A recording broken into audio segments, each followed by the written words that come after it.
bienvenida, no te olvides que Teo va entrando. Ok, vamos a dar inicio a la clase teórica de hoy. Es en relación a una patología ginecológica de relativa frecuencia, ¿no? La patología de la endometriosis.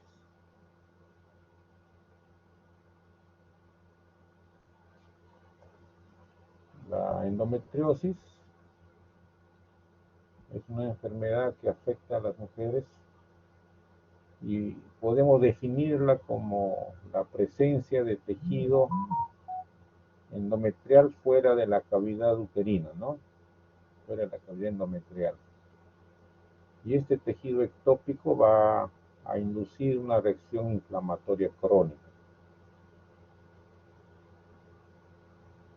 Esta patología se ve más afectada en los pacientes en edad reproductiva y es en todas las razas y grupos sociales, ¿no?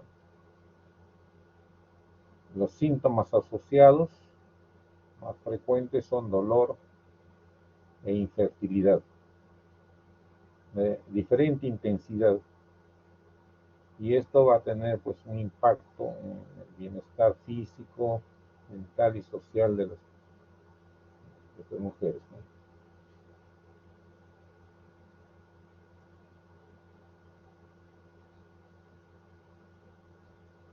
En relación a la epidemiología, es difícil establecer una epidemiología porque, como ustedes van a ver, el diagnóstico exacto se hace mediante la paroscopía, ¿no?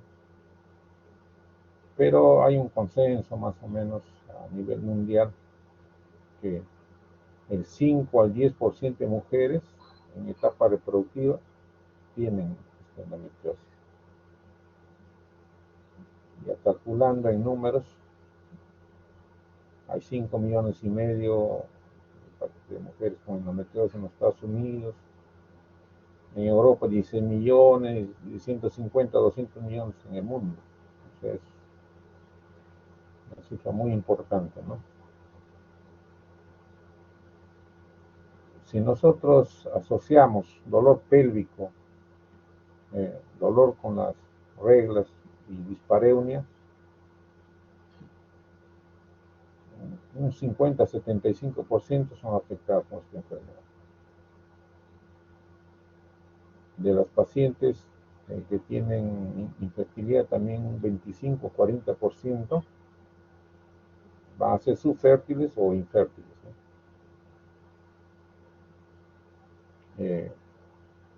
Dado que esta es una enfermedad crónica, entonces el comportamiento va a ser diferente. La mayoría son progresivos, ¿no? 50-60% es evolutiva. Hay un 15 a 20% que no se modifica y permanece igual. Y hay un 10 a 20% de pacientes que regresionan en forma espontánea, ¿no? Entonces, pero la mayoría es evolutivo y progresivo. Entonces debemos considerar que esta patología es una enfermedad crónica que requiere un plan de tratamiento prolongado, maximizando el uso de tratamiento médico y evitando repetir tratamientos quirúrgicos. O sea, debemos tratar de manejar médicamente y en lo posible evitar el tratamiento quirúrgico.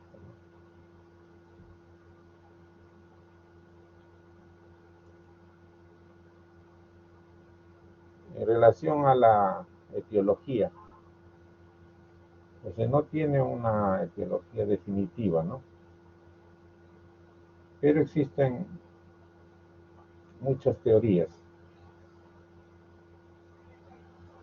Entonces, estas teorías tratan de explicar por qué algunas mujeres hacen endometriosis y otras no. Entonces, dentro de las teorías está la teoría de la menstruación de retrógrado, de Samson, ¿no? Eso ya es de 1927. Tenemos la teoría de la diseminación linfática o vascular, la teología de la metaplasia celómica, la teoría de la inducción. Hay factores hormonales que tienen que ver con esto, hay una dependencia hormonal, y también hay participación del sistema inmunitario. Hay deficiencias en este sistema inmunitario que va a permitir que se desarrollen estos endometriomas fuera de la cavidad endometrial. Vamos a revisar brevemente estas teorías.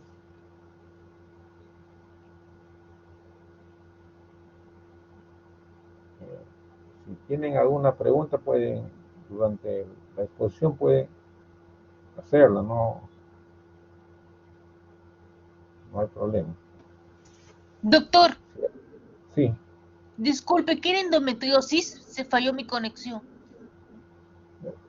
ya está grabada, ahí está la presencia del tejido endometrial ectópico o presencia de tejido endometrial fuera de la cavidad endometrial. Entonces, continuando, la menstruación retrógrada es la teoría más antigua, digamos, la teoría de Samson. Entonces, esto está basada en que existen fragmentos endometriales que se adhieren al mesotelio peritoneal. Entonces, invaden este mesotelio y se establece una microcirculación y desarrollan así estos tejidos endometriales. Entonces, al respecto hay observaciones como esas alteraciones de movimientos uterinos, como la peristalsis, la disperistalsis, que hace posible que haya más endometriosis. También los pacientes que tienen mayor cantidad de sangrado o reglas más frecuentes, estos hacer que se favorezca este reflujo endometrial y tenga más posibilidades de desarrollar la endometriosis. También se ha visto que la obstrucción favorece el desarrollo de los endometriomas. Esto se ve en pacientes que tienen himen imperforado, que tienen tabiques vaginal, que tienen estenosis cervical, etc. Después del tratamiento quirúrgico, mejoran de problemas. Aquí en este diagrama se ve el útero, la cavidad endometrial, las células endometriales el tejido endometrial que se elimina al exterior, y hay una parte que a través de las trompas ingresan y caen al mesotelio, a la superficie ovárica, etcétera, ¿no? O quedan en las trompas. Entonces, hay estudios que dicen que esta menstruación retrógrada se produce en el 90% de las mujeres,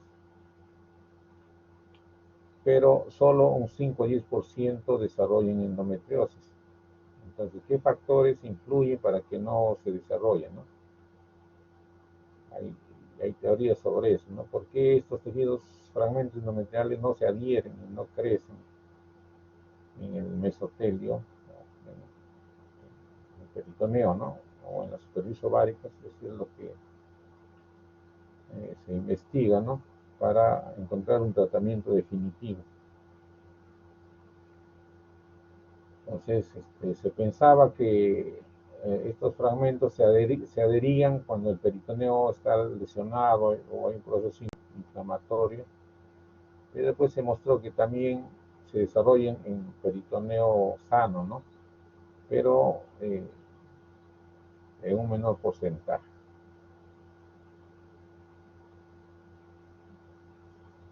Entonces, definitivamente hay otros factores que vamos a revisar también. La otra teoría es la teoría de la diseminación linfática o vascular, ¿no?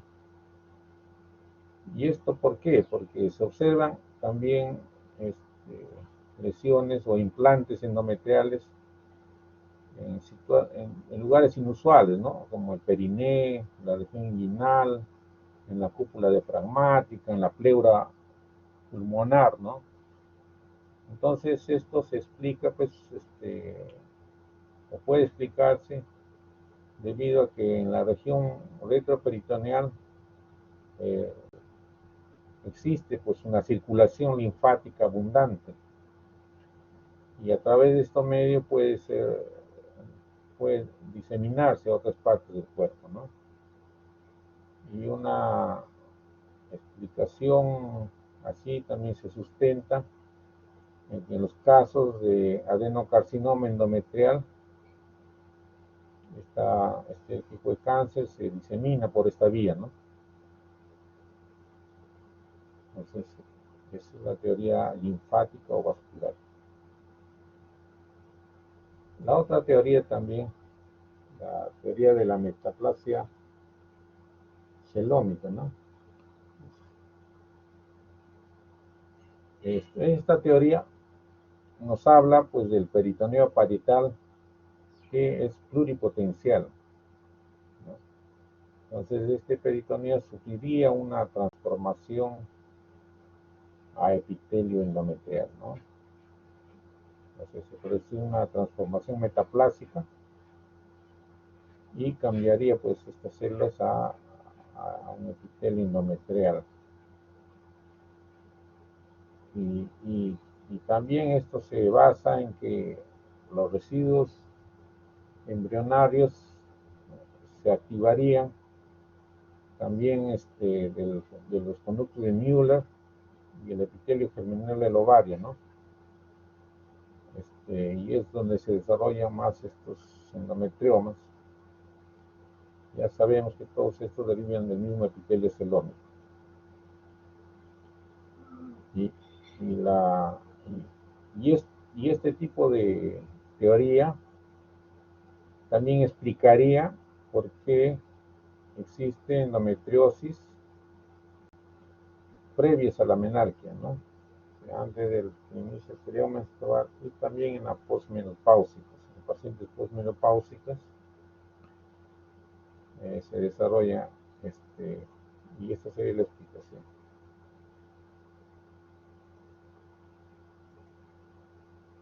Existe también la dependencia hormonal, ¿no? Esta patología se da en la etapa reproductiva, básicamente. Entonces hay una relación con la producción de estrógenos y la endometriosis, ¿no?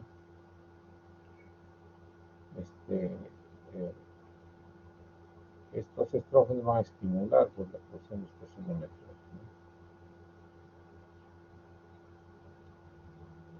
Sabemos que los estrógenos se producen principalmente en los ovarios. También se produce por síntesis estrogénica por medio de la aromatasa, ¿sí? De los andrógenos ováricos y suprarrenales, ¿no? Entonces, se ha visto que estos implantes endometriales expresan aromatasa y deshidrogenasa 17 beta hidroxisteroide tipo 1, ¿no? Y estas aromatasas aseguran un ambiente estrogénico, ¿no? Entonces favorece el implante endometrial, ¿no? Con esto, y también se ha visto que hay una deficiencia del 17 beta hidroxisteroide tipo 2, que también son sustancias que desactivan los estrógenos, ¿no? Entonces esto permite que se desarrollen estos endometriomas.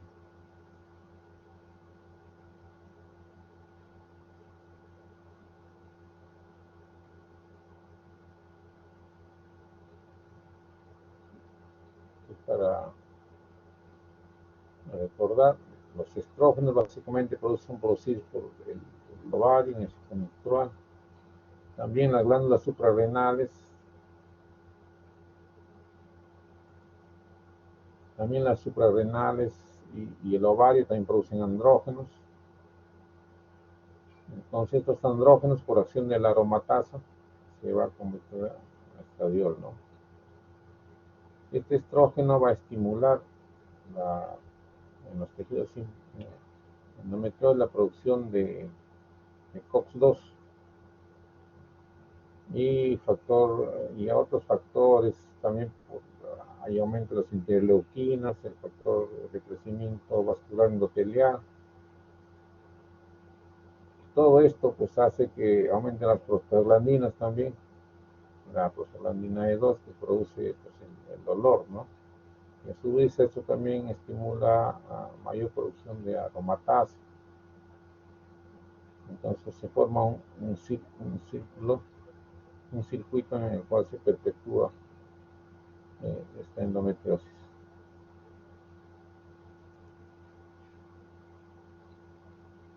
Entonces también se ha visto pues que hay deficiencias inmunológicas en estos pacientes que sufren de endometriosis. Entonces, por ejemplo, se ha visto que hay un defecto en la actividad de las células killer en la sangre periférica, ¿no? Entonces, ya están descritos hace muchos años. También se ha visto que en el líquido peritoneal de estos pacientes con endometriosis hay un incremento de las células inflamatorias, existe un número mayor de macrófagos. Entonces, y estos macrófagos tendrían que ver también con la fagocitosis de los espermatozoides, tendría que ver con la infertilidad. Hay una hiperreactividad, entonces hay una mayor concentración de interleuquinas, la 1 beta, la interleuquina 6 y 8, y estos a su vez van a perpetuar la proliferación de la endometriosis. También se ha visto que hay un descenso o una disminución de la inmunidad celular por células T.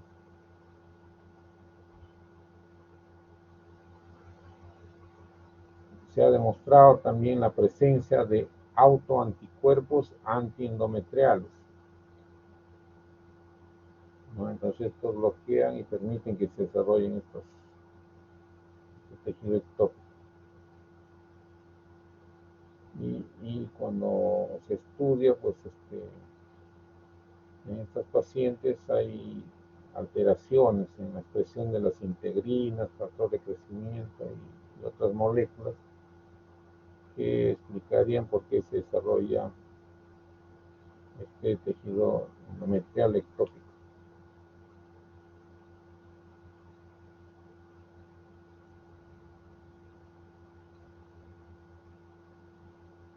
Los factores de riesgo. Entonces hay que enfocar a la paciente.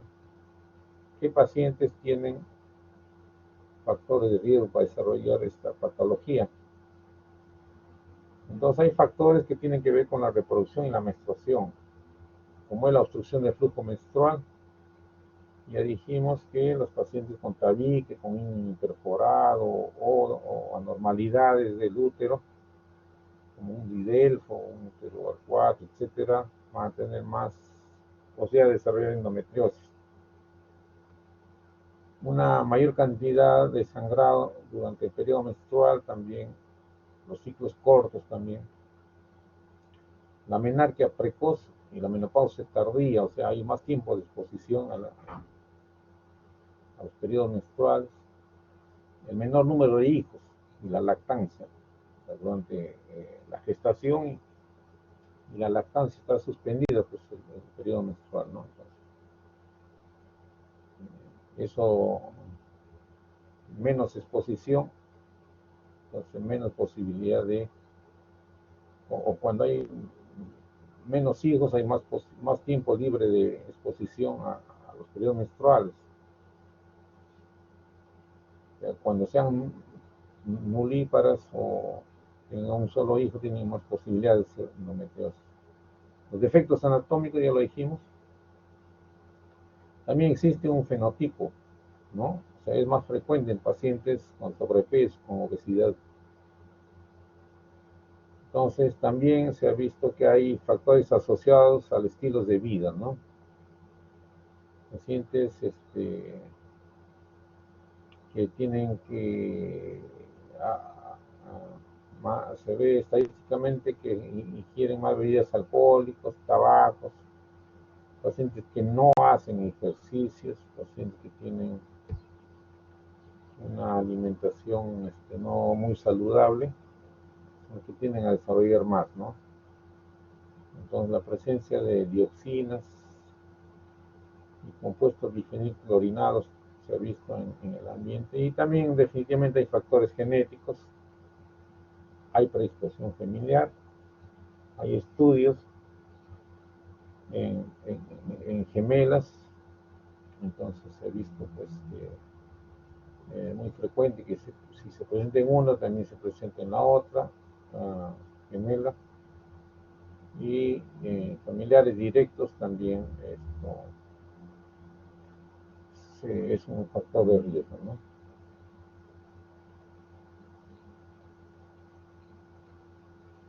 Entonces existe una clasificación, muchas clasificaciones de endometriosis.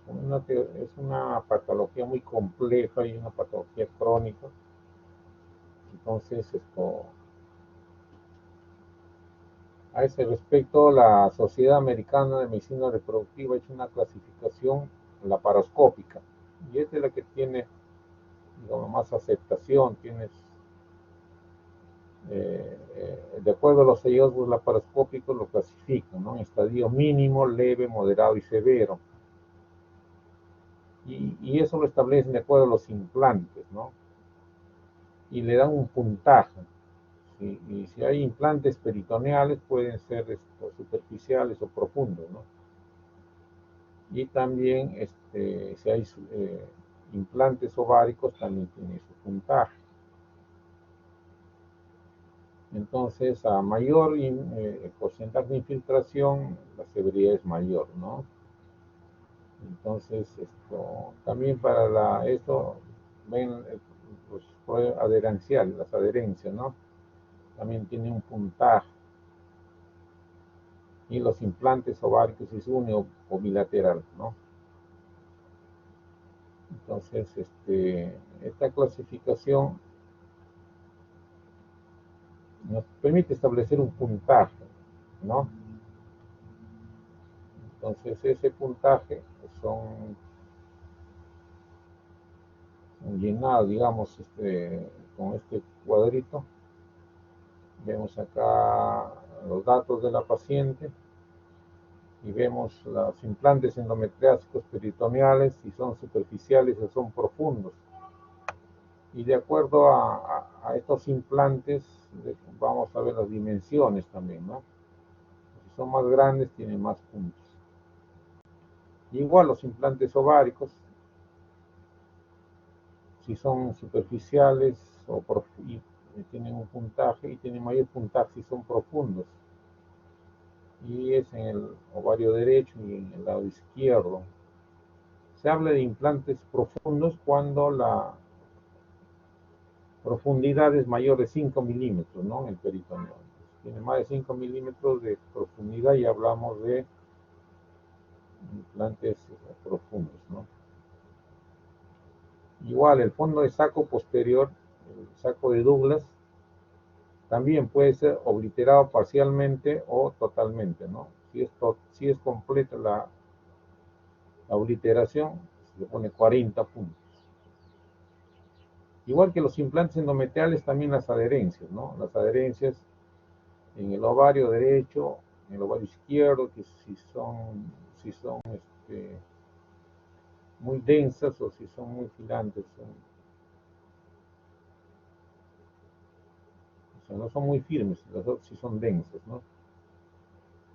Entonces, igual también en las trompas, ¿no? Entonces uno va marcando de acuerdo a la observación laparoscópica y esto le establece un puntaje, ¿no? Acá están los diagramas, uno puede hacer el dibujo para determinar los implantes que está hallando en el examen.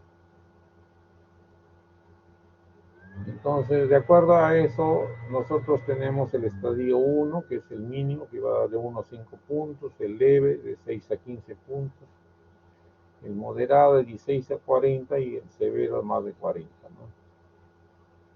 Entonces, esa es la clasificación laparoscópica.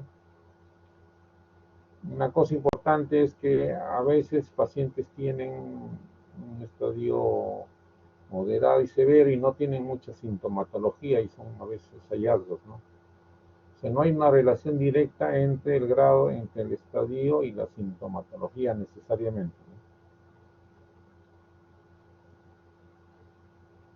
¿no? Entonces, estos implantes endometriósicos pueden encontrarse en diferentes lugares, ¿no? Si está dentro del útero se llama, está en el miometrio se llama adenomiosis, ¿no? Realmente se localiza más en en el fondo del sacro de Douglas, en los ligamentos uterosacros, también en la pared anterior, en el fondo del sacro anterior, ¿no? Pero pueden localizarse en otros lugares, en el intestino, en el apéndice, digamos en la vulva, en la vagina, por las, pues esos son hallazgos, ¿no? Pues dentro de los síntomas y signos, ¿no? Son pacientes que acuden con dolor pélvico crónico y con infertilidad. Entonces, este dolor pélvico se asocia mucho a la dismenorrea, ¿no? Típicamente esta dismenorrea se produce antes de la menstruación, ¿no? 24, 48 horas antes, ya están con el dolor. También hay dispareunia, ¿no? Y eso está asociado a los implantes en el tabique rectovaginal o en los ligamentos uterosacros. Esta dispareunia es la dispareunia profunda, ¿no? A diferencia de las dispareunias que se produce cuando hay la penetración, ¿no? Que tiene otra etiología. Esta es dispareunia profunda. Puede haber disfunción vesical, ¿no? Como disuria, tenesmo, hematuria, etcétera, cuando hay compromiso de la vejiga, ¿no? Y también puede haber disfunción intestinal, y esto va a producir, pues, dolor en las deposiciones, con la disquesia, puede haber meteorismo, puede incluso haber sangrado. Entonces, cuando hay compromiso intestinal. El otro gran problema es la infertilidad, ¿no? También los implantes pueden producir, pues, procesos cicatrizales y procesos de oclusión intestinal y ureteral, ¿no? A veces comprimen el uréter y produce hasta hidronefrosis. También tenemos los quistes endometriales en los ovarios. Y también los procesos de formación, las adherencias, por el proceso inflamatorio crónico, que producen el dolor y producen efecto de masa. Entonces, con esto yo hago el examen físico. El examen físico pues, va a la evaluación. Cuando hagamos la evaluación de estos pacientes, tenemos que colocar un espéculo y buscar lesiones o nódulos que sean azulados, violáceos o hemorrágicos en vagina, cuello o fondos de saco, ¿no? Tenemos que explorar. Después hacemos el examen abdominal y pélvico, ¿no? Entonces aquí a veces estos implantes incluso se pueden localizar en las cicatrices y entonces aquí podemos encontrar puntos dolorosos. Luego hacemos el examen ginecológico, el examen bimanual, una mano en el abdomen, en la pelvis y otro en el tracto vaginal, ¿no? Entonces vamos a ver el tamaño del útero, la posición, la movilidad, si está fijo o no, si hay dolor asociado, ¿no? Por la frecuencia de las endometriosis que se localizan en el fondo del saco de Douglas, en los ligamentos uterosacros, Estos úteros tienden a ponerse en retroversión o retroflexión, entonces son más fijos, no tienen tanta movilidad y también hay dolor cuando se desmovilizan, ¿no? Entonces, si hay nódulos, hacer la presión para ver si desencadenan dolor, básicamente en el espacio retrouterino y retrocervical, los ligamentos uterosacros, buscar en sus lugares y ver si existe, pues, los anexos, si hay dolor o hay presencia de masas, ¿no? Cuando los pacientes tienen sobre todo dispareunia, a veces hay nódulos o irregularidades en el tabique rectovaginal, ¿no? Y uno podría complementar el estudio mediante el tacto rectal.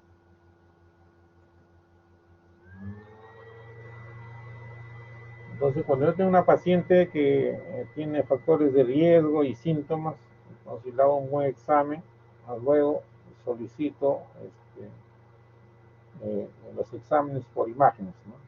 La ecografía pélvica transvaginal es la primera línea y nos da mucha información. Entonces, también podemos usar la resonancia y la tomografía axial computarizada. En la endometriosis ovárica, la ecografía transvaginal muestra unas imágenes casi patagnomónicos, ¿no? O sea, se llama imagen de vidrio esmeraldeado.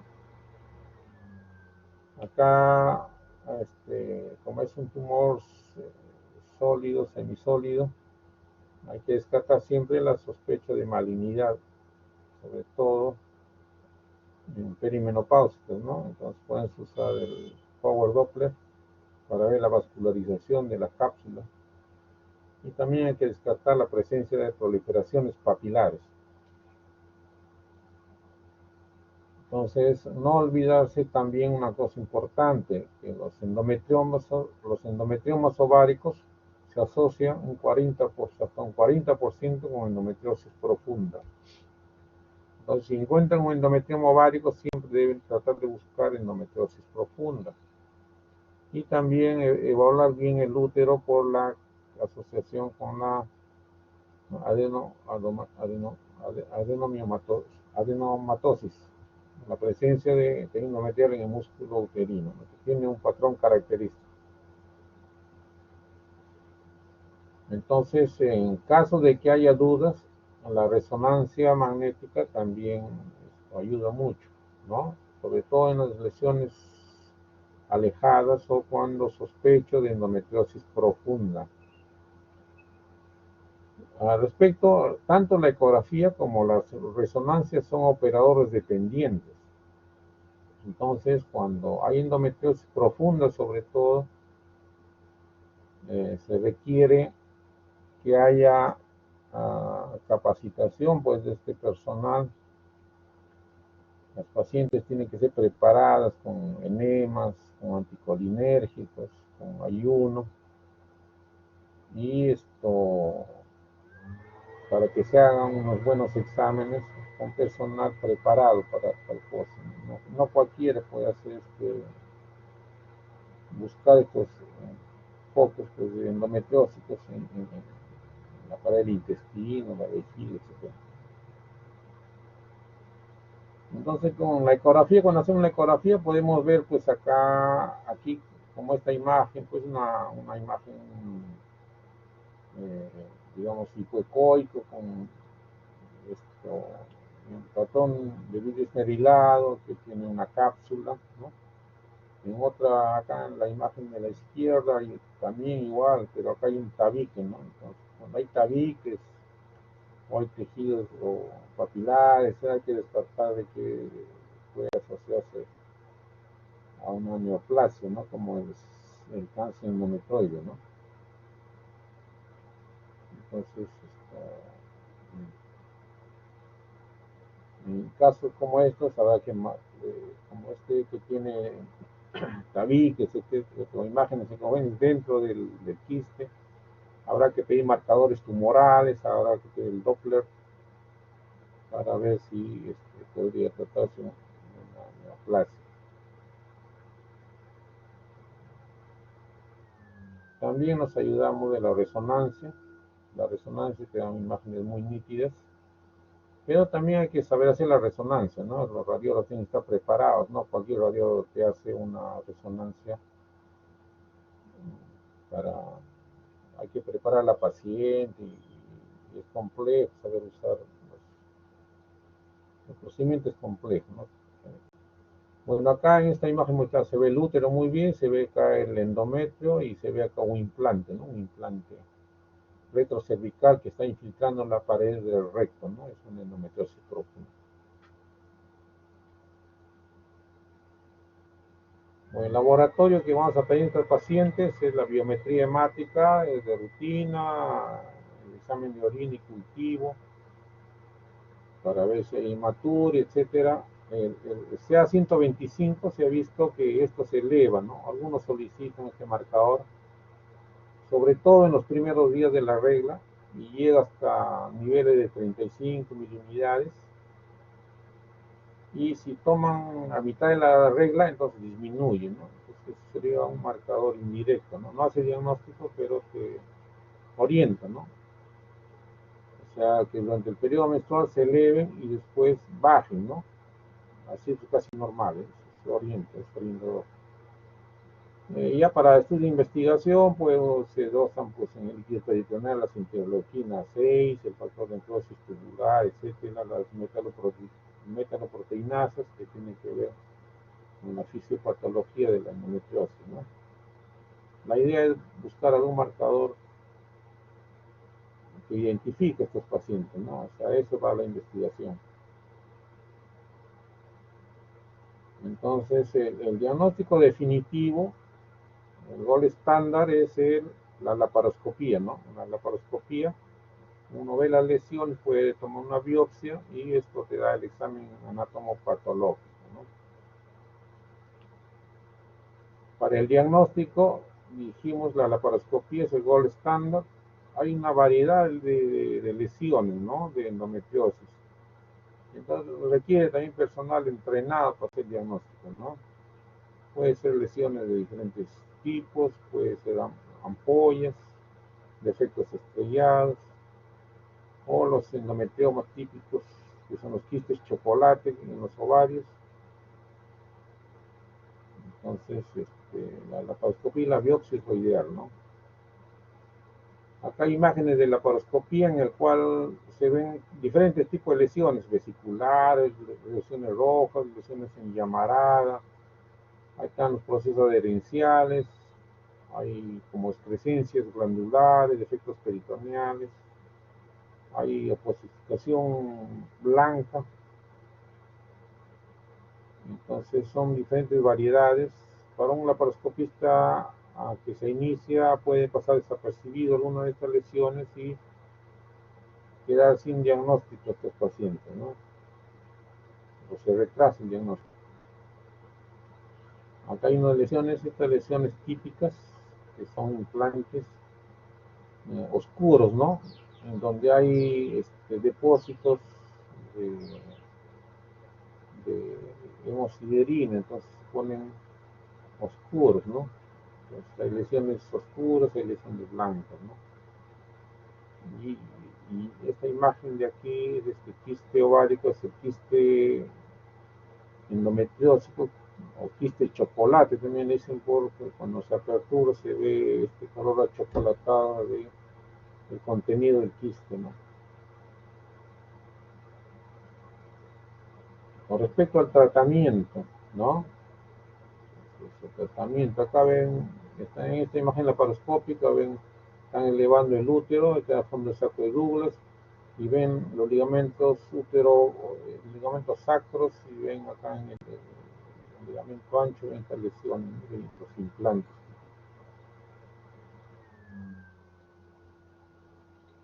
Bueno, entonces nosotros tenemos una paciente que viene por dolor pélvico, vemos factores de riesgo, etcétera, los problemas de fertilidad, hacemos un buen examen físico y confirmamos con un estudio complementario, ¿no? Entonces hay tres tipos de endometriosis, ¿no? Una endometriosis superficial peritoneal, una endometriosis ovárica o una endometriosis profunda, ¿no? Entonces, una vez que hago ese diagnóstico, tengo que ver el tratamiento, ¿no? El tratamiento va a ser individualizado, ¿no? Dependiendo si es por dolor o es por infertilidad, va a depender de la edad, va a depender de su deseo de gestación, ¿no? Depende de una paciente que ya no quiere tener más hijos, va a ser diferente el tratamiento. Entonces, esto lo maneja, puede ser identificado por médico general, que podría iniciar el tratamiento básico, o referirlo a un ginecólogo. Y si hay una endometriosis profunda, enviar a centros especializados donde hay un manejo multidisciplinario, ¿no? Entonces, el tratamiento, ¿cuáles son los objetivos? Uno es suprimir el dolor, restaurar la fertilidad, sería el otro objetivo, eliminar las lesiones endometriósicas, eliminar la progresión de la enfermedad y su recurrencia, ¿no? Pues esos son los principales objetivos. Y no olvidar, el tratamiento es multidisciplinario. No solo se requiere pues del médico o de las cirugías, también hay un apoyo psicosocial.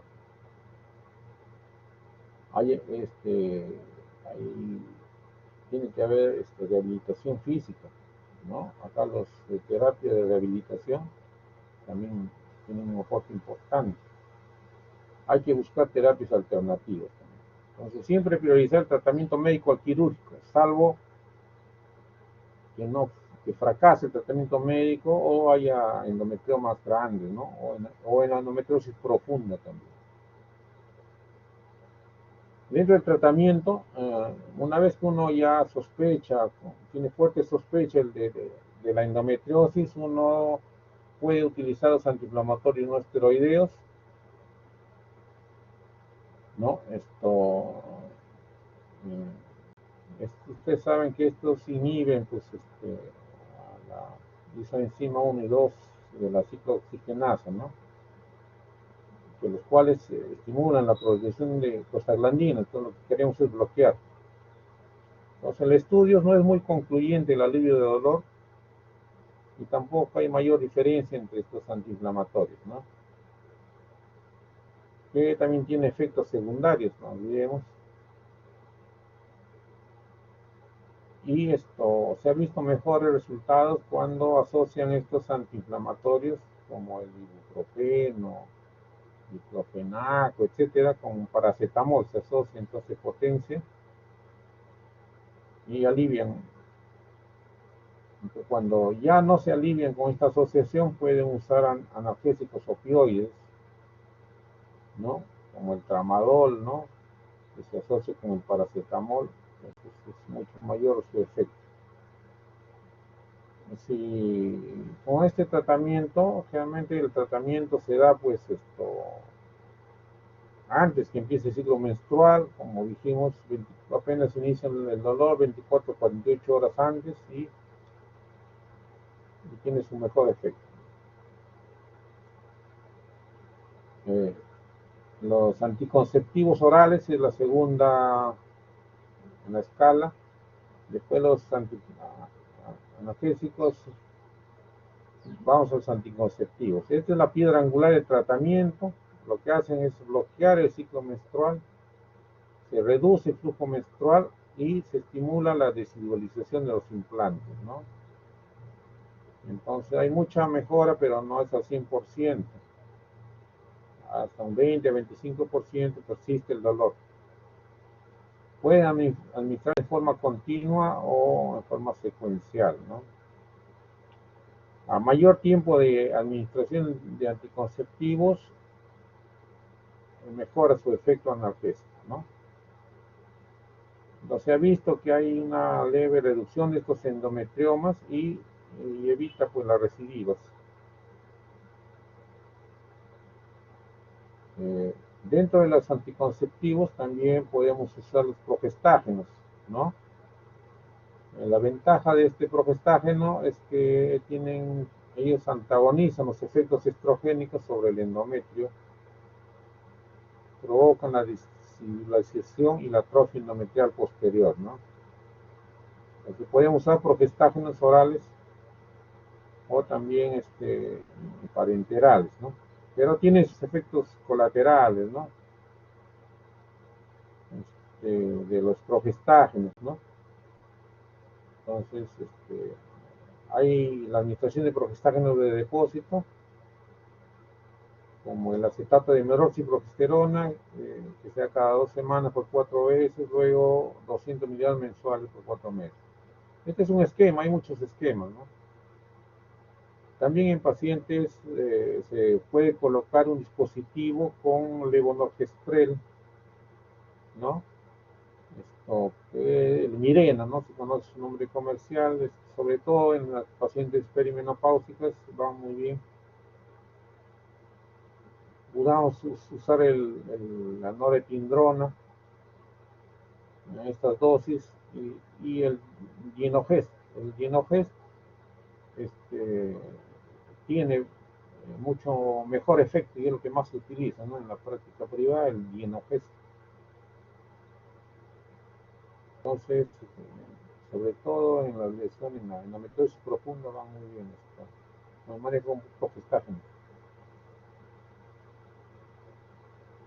Entonces, hay un tercer nivel, ¿no? Primero están los AINES, después están los anticonceptivos y ahora viene ya un tercer nivel, los andrógenos, los cuales bloquean el ciclo menstrual también porque producen un pico de LH a mitad del ciclo y producen anovulación, ¿no? Entonces, cuando usan estos tratamientos hay que darle suplemento de tibolona o baja dosis de estrógeno para evitar los efectos colaterales. También pueden utilizarse en los inhibidores de la aromatasa, ¿no? Bueno, acá hay algunos medicamentos que no he mencionado, cómo se utilizan. Esto para referencia, ¿no? Porque este manejo con estos medicamentos hay que tener mucha experiencia para manejarlos, ¿no? Entonces, dentro del tratamiento hormonal, lo que más se utiliza en la práctica son los agonistas de las GnRH, como es el acetato y el leuprolide, ¿no? Estos agonistas van a producir, pues, la desensibilización hipoficiaria y de la esteroidogénesis ovárica. Se van a bloquear el ciclo, producen estado pseudomenopáusico. Y esto realmente tiene que ser tratamientos no muy prolongados porque hay efectos colaterales, principalmente la osteoporosis, ¿no? Entonces esto da a que darle suplemento o medicamento asociable con un poco de tibolona o progestágeno para evitar esta desmineralización del hueso, ¿no?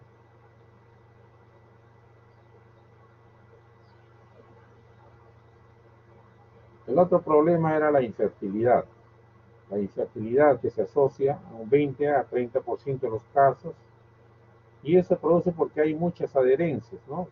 Que va a bloquear pues, las trompas, hay factores inflamatorios en el líquido peritoneal, hay anticuerpos, antitejido endometrial y antiovárico, hay mucha fagocitosis, espermatozoides, prosperación inflamatoria, hay defectos de la implantación en estos pacientes con endometriosis.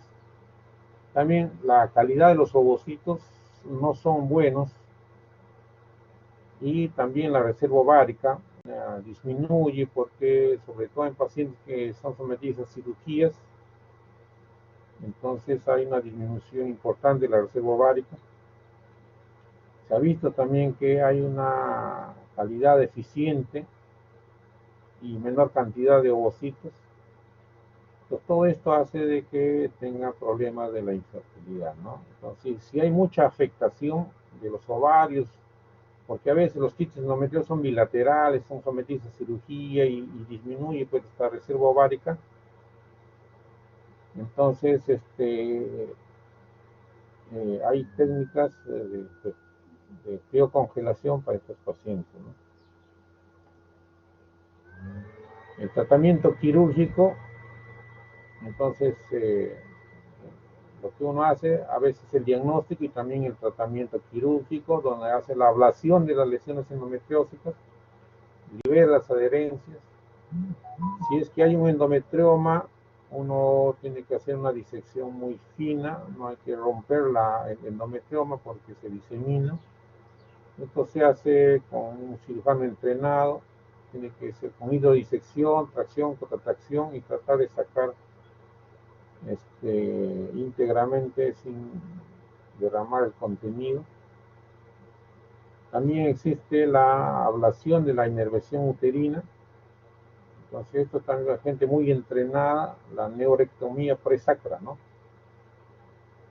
Esto tiene leve mejoría cuando ya ya no responde al tratamiento médico. El problema son los hematomas en esta parte de las lesiones intestinales, entonces hay que ser muy preparado. Antes se hacía la ablación de los nervios úterosacros, la operación se llamaba Luna, pero ya se dejó de hacer porque no hay mucha mejoría. Y también se puede llegar hasta la histerectomía abdominal total con salpingoforectomía en los pacientes perimenopáusicos o que ya no tienen deseo de gestar, etc.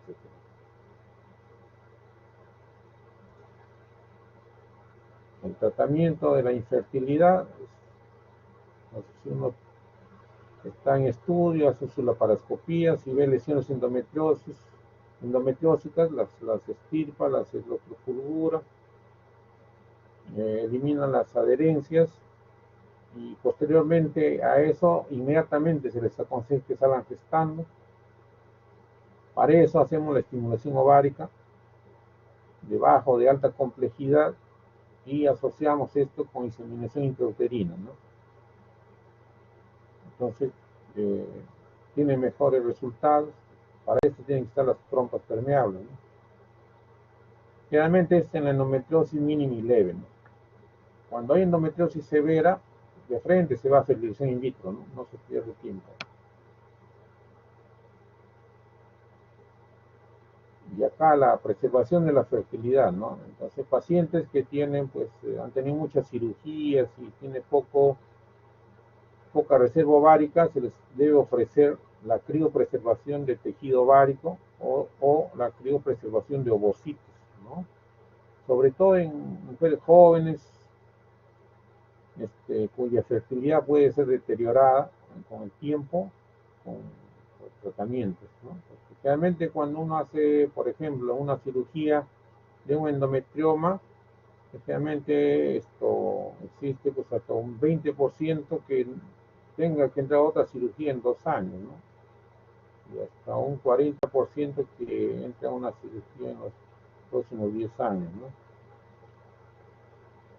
Entonces, hay que ofrecerles esta alternativa y sobre todo a los pacientes que han sometidos a varios actos quirúrgicos hay que hacerles presente que hay daño, hay una disminución importante de la reserva y puede afectar la fertilidad, ¿no? También hay la criopreservación de embriones, ¿no? Si la paciente tiene su pareja y pueden ser producirse la fecundación in vitro y preservar estos embriones hasta que su fertilidad, hasta que mejore su enfermedad según el tratamiento, ¿no?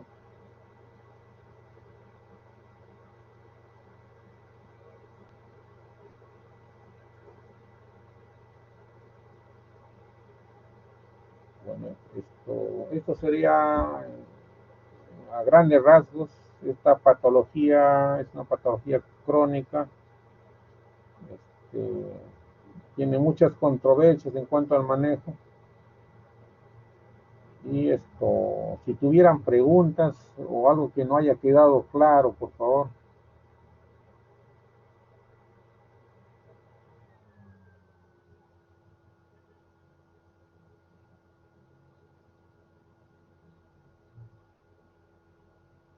¿No hay preguntas?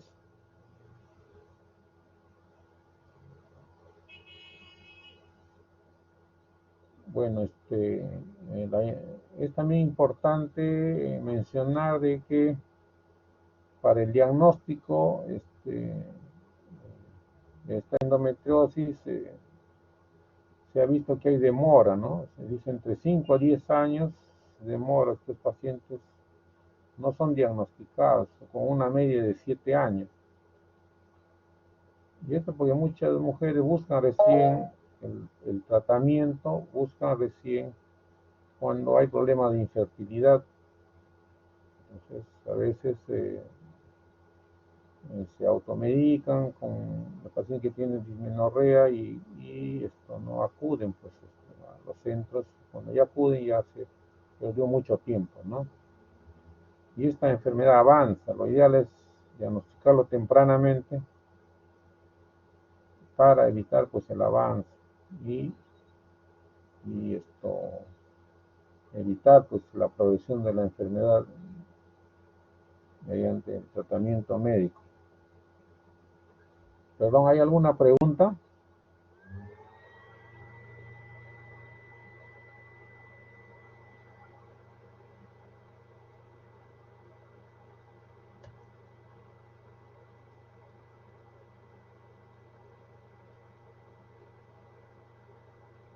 ¿Alguien levantó la mano?